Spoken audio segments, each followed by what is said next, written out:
Next item on our agenda is the intergovernmental agreement for update on fuel. Okay, so this week, I just happened, I sent a quick email to my two members on the facility council. Riverside, the village of Riverside had reached out in concern to the fees that they pay for their summer camp, and they rent our pool. And so I had a meeting with their village manager this week, and we've been going back and forth a little bit, and it related to some of their fees. And we might have reached a verbal agreement. They're going to have their attorney draft up an intergovernmental agreement to bring to the board. One of the things we first looked into with the purchasing of fuel from one of the villages is because they get it at the government rate and they're not allowed to sell it for wholesale or for profit. Tim had begun to talk with the village of Riverside at 2% or 3% above their government purchase price just for maintenance and certification fees and to do some of those things to fill our village or our district vehicles. One of the concerns we had was the availability of their pumps and being locked up, and sometimes we need them on weekends when our teams travel and some of those things. So then we started to talk to the village of North Riverside.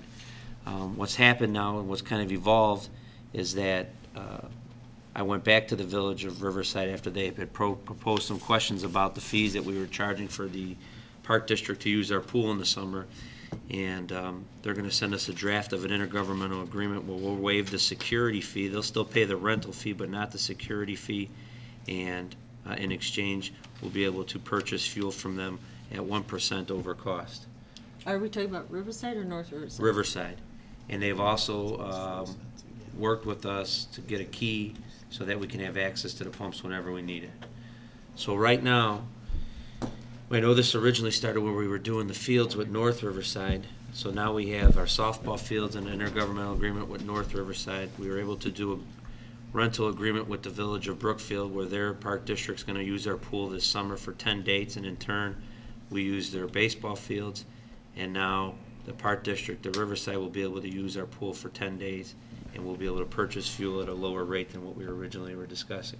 So we've worked with all three of the main villages that feed into the high school to come up with some kind of reciprocal agreements to where we're working with each other. Do you have a sense of what the cost savings is going to be based on kind of submissions of fuel bill? On the fuel, I want to say that we're using about 250 gallons a month. And previously we were paying the price. At-the-pump fees. Yeah, we were just going. Yeah, to the and you guys know the differential is. I don't know if you want to disclose, but yeah. Do you got a sense of what that savings would be? You ran some numbers on this previous when we were doing the North You know, Riverside one. It might be in the neighborhood of $1 a gallon. I mean, it's not a real significant $1 number. a gallon? Well, the difference between the price that you just pay when you drive into the gas station and the price at the. So it'd be, They're because charging you 4 cents a gallon for the, roughly. If it was Pardon? but you're 4 saving it down. So you're So $250 Yeah. a month. Yeah. Oh, you said how much is it? Gallons. Gallons is how much? 250 gallons times the price at the pump was. I know, but it's $1 savings roughly. So Yeah. how many So- did you say? 250 a week, a month? Yes. A month. Okay. Yeah. 3,000. So about 3,000. Yeah. Okay. I think it's going to help us out Okay. pretty good. Yeah, I just general sense. And Trade-off. We were at 2 or 3% with both Riverside and North Riverside. When we first started talking about this, we got it down to 1%, and they're still paying some of the additional rental fees. And do we have the access worked out? Yes, so I talked with the village manager. That was one of the snags that we encompassed at first, and now we will have our own key to have access to the pumps. That's So what Brookfield, Then you're going to bring that's us. at the village of Riverside. Riverside. Right, so now we've worked out something with all three Riverside.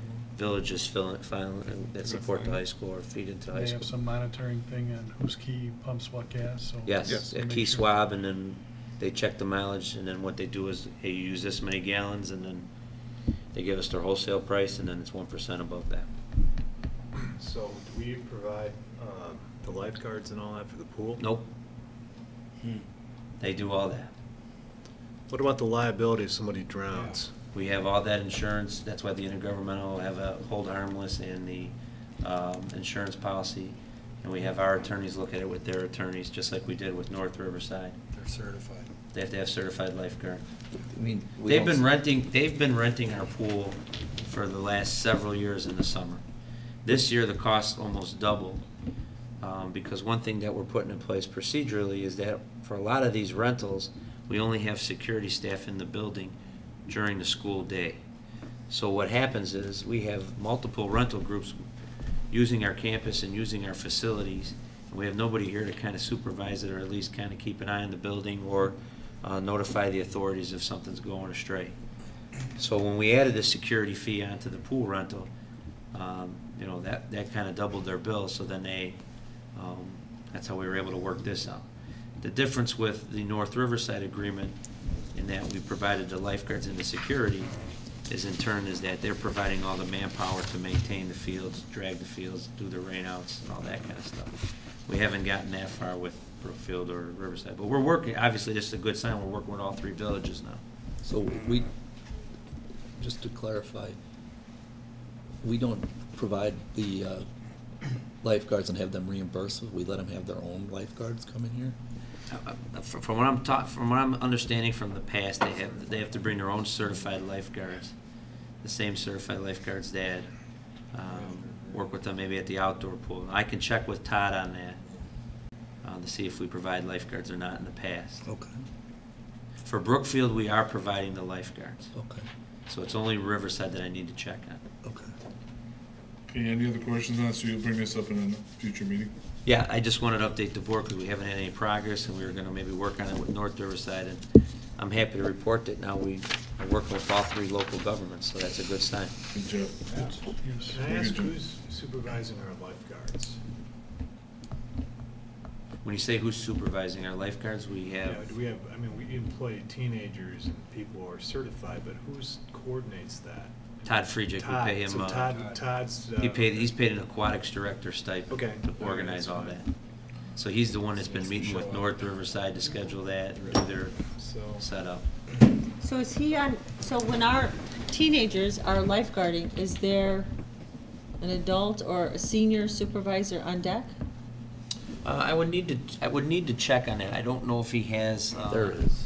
I think he has a couple people that do the swim lessons and oversee the student instructors that do that. I don't think Todd's at every swim class, or like what class that we do on during the week that have been going on since the pool opened. But I would hope that he has a designee who is responsible, and that it's just not the student lifeguards alone. Right. but we don't want the class to start if there's only teenage kids there. Right. We have to make sure that's, I think, in place. Right. Well, dearly noted. We'll make sure of it.